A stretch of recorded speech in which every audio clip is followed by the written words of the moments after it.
الرحیم الحمد للہ رب العالمین والصلاة والسلام علی سیدنا و مولانا محمد وآلہ وازواجہ وذریتہ اجمعین۔ غلط فہمی کا اصل سبب رب میں جب قرآن یہ پیچھے کر لیا ہے، لیکن یہ کہ کر لیا تھا، لیکن یہ کہ اس کو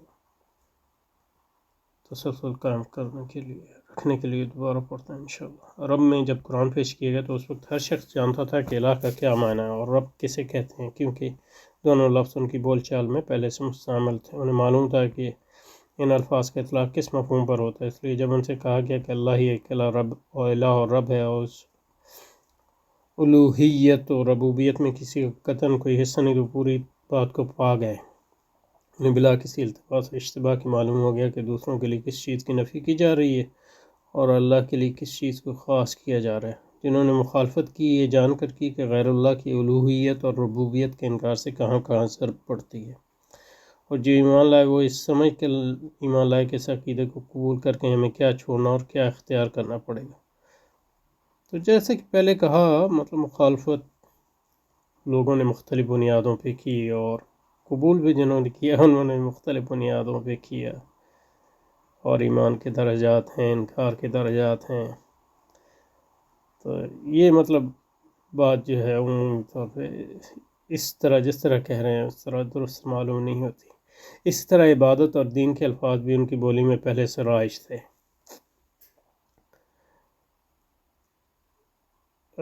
جی رائج تھے، تو جیسے کہ پہلے کہا کم از کم تین چیزیں، یہ ہے کہ لغوی معنی، عرفی معنی، اور پھر اصطلاحی معنی، شرعی اور اسلام میں بھی اصطلاحیں بھی کئی قسم کی ہوتی ہیں۔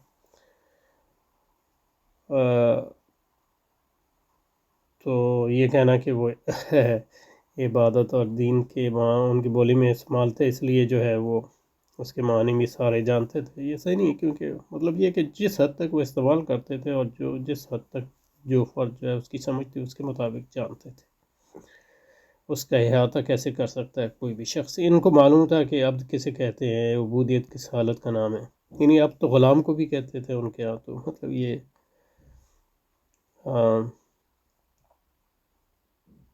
اس کا یہ مطلب تو نہیں ہے کہ وہ سمجھتے تھے کہ اللہ انسان خدا کا غلام کن معنوں میں ہے، اور کم آدمی کا غلام کن معنوں میں ہوتا ہے۔ عبادت سے کون سا رویہ مراد ہے اور دین کا کیا مفہوم ہے، یہ کیسے جان سکتے تھے؟ یہ ہے کہ قرآن کہتا ہے کہ عبادت ان کے ہاں جو ہے یہ سیٹیاں بجانا، اور یہ یعنی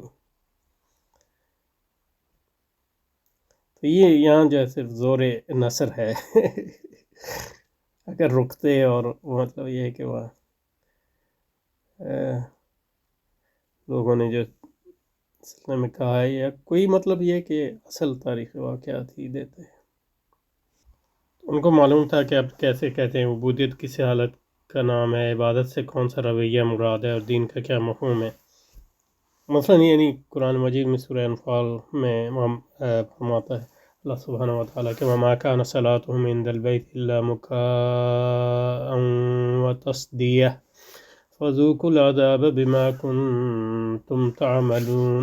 كُنْتُمْ تَكْفُرُونَ۔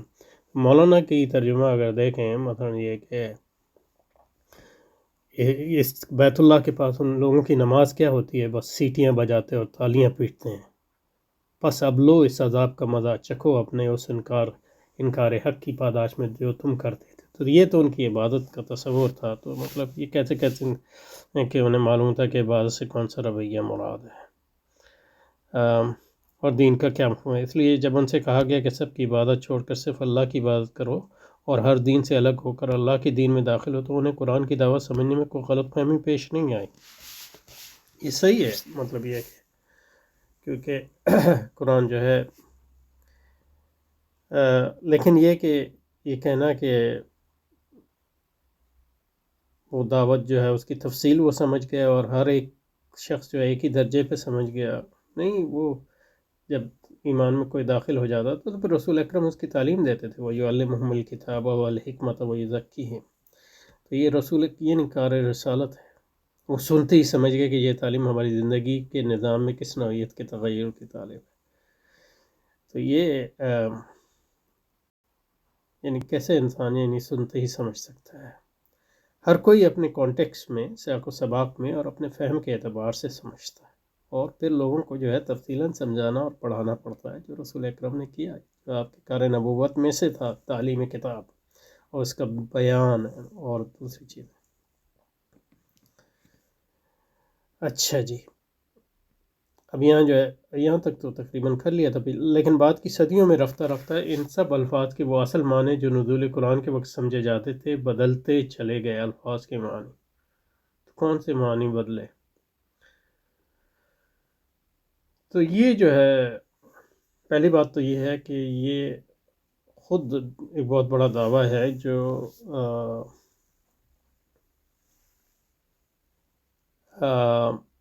دلیل کا محتاج ہے، تفصیلی دلیل کا۔ دوسری بات یہ ہے کہ معنی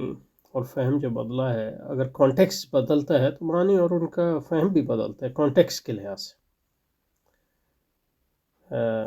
تو اس میں تو کوئی حرج نہیں ہے، مطلب یہ کہ مسلمانوں کے لیے شرک،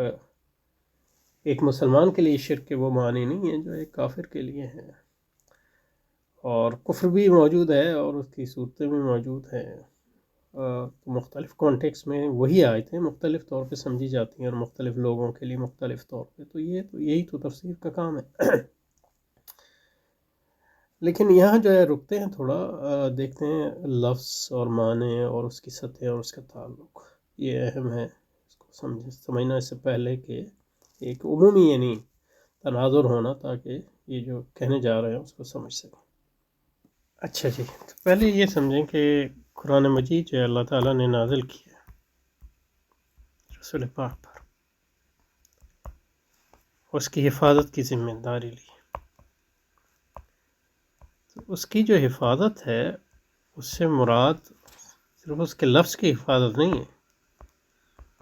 اس کے لفظ کی بھی حفاظت ہے، اس کے تلفظ کی بھی حفاظت ہے، اس کے لیے علم تجوید اور علم قرات ہے،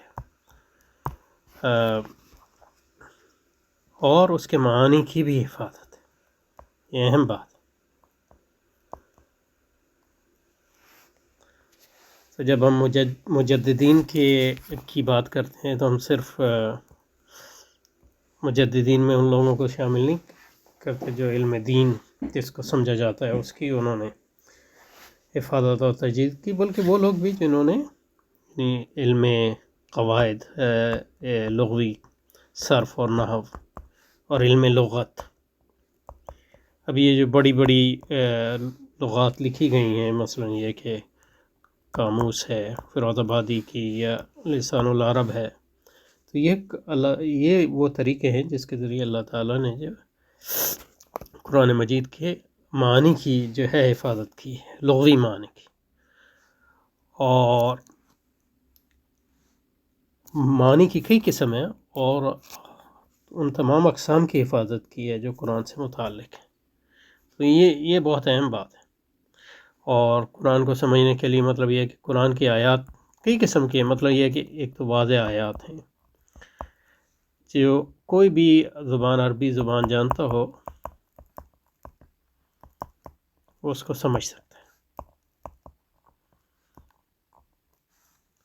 جیسے مطلب قل هو اللہ احد اللہ الصمد لم یلد ولم یولد ولم یکن له کفوا احد، کوئی بھی شخص جو ہے عربی زبان جانتا ہو یا اس کا ترجمہ جانتا ہو تو اس کے بنیادی معنی جو ہیں واضح ہیں، اس میں کوئی اشکال نہیں ہے، آج بھی ایک عام عرب اس کو سمجھ سکتا ہے۔ لیکن قرآن کے پھر دوسرے وہ آیات ہیں جس میں یعنی الفاظ ایسے ہیں جن کے معنی جو ہے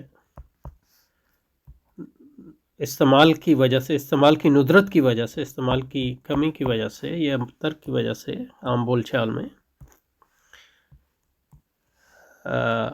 وہ ہر اہل زبان یا ہر عربی زبان بولنے والا نہیں جانتا، تو پھر اس کے لیے آپ کو غریب القرآن علماء لغت کی طرف جو ہے رجوع کرنا پڑے گا، تو ان آیات کا جو معنی ہے اور ترجمہ ہے وہ اپنے اس کے لیے آپ محتاج ہیں علماء لغت کے۔ اور پھر تیسری وہ آیات ہیں جس میں جو ہے آیات احکام ہیں جس میں استدلال کی ضرورت پڑتی ہے، تو اس کے لیے جو ہے اہل استنباط، کیونکہ قرآن نے فرمایا کہ کیونکہ ہر آدمی جو ہے اس میں استنباط کی صلاحیت یکساں نہیں ہے، تو اہل استنباط جو علماء استنباط ہیں، علماء اصول ہیں، علماء منطق ہیں، منطق اسلامی ہے، علماء فقہ، ان کی طرف رجوع کرنا ضروری ہے۔ وہ تو جو استنباطی آیات ہیں ان سے احکام استنباط کرنے کے لیے وہ اپنے تئیں آپ نہیں کر سکتے، تو اب اس کے جو علوم ہیں ان کی حفاظت بھی اللہ نے، اس کی حفاظت بھی اور اس کا ارتقاء اور اس کی نمو اور نشو و نما بھی جو ہے قرآن کی حفاظت کے اندر آتی۔ اور پھر وہ جو آیات ہیں جو متشابہات ہیں، متشابہات دو قسم کے ہوتے ہیں، ایک وہ ہوتے ہیں کہ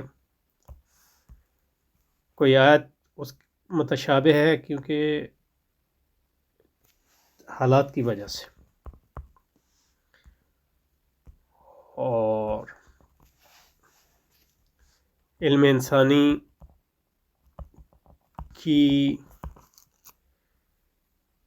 عمومی ارتقاء کی منزل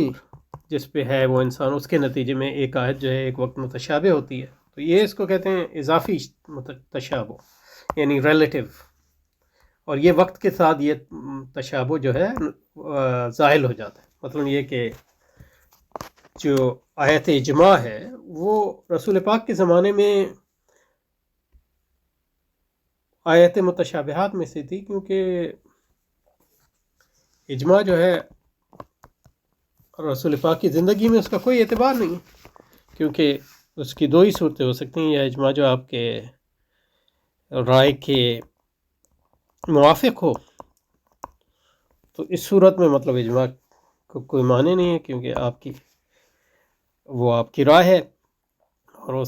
لیکن یہ کہ اگر اس کے مخالف ہو تو آپ کی رائے کی مخالفت تو کفر ہے، تو اس لیے اجماع کا وجود جو ہے رسول پاک کے زمانے میں جو ہے اس کی کوئی حیثیت نہیں تھی، تو اس لیے وہ اس کی ضرورت نہیں تھی، تو وہ سمجھ میں بھی نہیں آیا لوگوں کو۔ لیکن یہ کہ جب رسول پاک نہیں رہے تو اس کے بعد جو ہے لوگوں کو اس کے معانی جو ہے اس کے واضح ہو گئے۔ اور تو یہ ایسی آیتیں قرآن کی جو علمی حقائق کی طرف اشارے کرتی ہیں، جن کے معنی جو ہیں اس زمانے میں یعنی واضح نہیں تھے، کیونکہ یعنی فزکس فار ایگزامپل اس کا ارتقاء اتنا نہیں ہوا تھا، لیکن آج جو ہے بہت سی آیات جو ہیں ان معنوں میں اس کا جو معنی بالکل واضح ہو جاتے ہیں۔ اور دوسرے جو تشابہات ہیں، جو مطلق تشابہات ہیں، اس لیے کہ وہ اس عالم کے بارے میں جس کا انسان کو علم نہیں ہے اور نہیں ہو سکتا، کیونکہ وہ اس عالم سے بالکل مختلف ہے جس عالم میں ہم رہ رہے ہیں۔ تو وہ متشابہات جو ہیں وہ اس کا جو علم ہے اس کے جو معانی ہیں راسخین فی العلم کی طرف رجوع کرنے، متشابہات کے تو راسخین فی العلم کا وجود بھی قرآن کی حفاظت کے اندر آتا ہے، اور ان علوم کا وجود جو راسخین فی العلم کے علوم ہیں، علماء راسخین کے علوم ہیں، ان کی حفاظت بھی قرآن کی حفاظت کے ضمن میں ہے۔ تو یہ بنیادی بات ہے پہلی۔ تو اس لیے جو یہ کہہ رہے ہیں، پیچھے چلیں متن کی طرف ذرا، تو یہ کہنا کہ لیکن بعد کی صدی میں رفتہ رفتہ ان سب الفاظ کے وہ اصل معنی جو نزول قرآن کے وقت سمجھے جاتے تھے بدلتے چلے گئے، یہاں تک کہ ہر ایک اپنی پوری وسعت سے ہٹ کر نہایت محدود بلکہ مبہم مفہومات کے لیے خاص ہو گیا۔ تو یہ اس کو جو ہے جس اطلاق کے ساتھ وہ کہہ رہے ہیں اس کو ماننا بالکل ناممکن ہے، کیونکہ یہ تو قرآن کی حفاظت کا انکار ہے۔ اگر ہمیں یقین ہے کہ مولانا اس سے یہ مراد نہیں لے رہے، لیکن بظاہر جو لگتا ہے وہ ایک بالکل غلط بات ہے، اور اس کو اگر مان لیا جائے تو قرآن کی حفاظت کا سارا جو معاملہ ہے اس پہ زد آتی ہے۔ تو اس طرح کی کوئی اور جن معنی بدلتے گئے تھے تو وہ علوم اسلامیہ اس لیے ہیں کہ اس تبدیل شدہ، اس لیے مطلب یہ ہے کہ قرآن کا فہم جو ہے وہ عربوں کی بول چال یا ان کے طرز زندگی یا ان کے زبان کے فہم سے منسلک ہی نہیں. اس کے لیے علوم مدون ہو گئے ہیں، جو مطلب یہ ہے کہ وہ عربوں کو بھی اس کی ضرورت ہے اور غیر عربوں کی بھی ضرورت ہے، اور وہ علوم جو ہے عربوں نے مدون کی ہیں اور غیر عربوں نے بھی مدون کی ہیں. تو یہ اللہ تعالیٰ، یہ معجزات رسول پاک اور معجزات قرآن میں سے ایک معجزات ہیں. تو یہ اس کو سمجھنا بہت اہمیت ہے. اور مطلب یہ کہ جو شخص یہ باتیں پڑھے گا بغیر علوم اسلامی کو سمجھے، یعنی یا ان کی وسعت کو سمجھے، اور اس کی وسعت جو ہے یعنی اچھے خاصے جو دینی معلومات رکھنے والے لوگوں کو نہیں معلوم ہوتی، اور حتیٰ کہ مطلب جو طالب علم درس نظامی وغیرہ پڑھتے ہیں ان کو بھی ضروری نہیں ہے کہ پوری اس کی وسعت معلوم ہو، حتیٰ کہ وہ مطلب اس میں تباہر نہ حاصل کر لیں. تو وہ یہ سمجھے گا کہ ماشاء اللہ یہ بڑی پہنچی ہوئی بات کر رہے ہیں، لیکن یہ جو ہے صحیح بات نہیں ہے. اور جو گمراہ لوگ تھے، مثلا جیسے کہ سر سید احمد خان اور اس کے پیروکار ہمارے ہاں غلام پرویز وغیرہ، انہوں نے اسی قسم کی، یعنی اصل اگر آپ اس بات کو مانیں تو پھر آپ دیکھیں کہ وہ جو پرویز نے لکھی ہے لغت قرآن، اس کو پڑھیں، کیونکہ اس نے وہ یہی کہتا ہے کہ مطلب صلاۃ کا معنی جو ہے انٹرنیشنل کانفرنس ہے. یہ کانفرنس، اور وہ کہتا ہے کہ مطلب اور وہ اس نے سارا لغت سے ہی نکالا ہے. ماشاء اللہ. تو ظاہر مولانا تو وہ اس طرف نہیں جاتے جید اور راسخ العقیدہ عالم ہے، لیکن یہ کہ اگر اس بات کے آپ کی اس بات کو حرفاً مانا جائے اور اس کی امپلیکیشن کو لیا جائے تو اس کا منطقی نتیجہ جو ہے پرویزیت اور اس قسم کے جو فتنے ہیں یا اس کے جو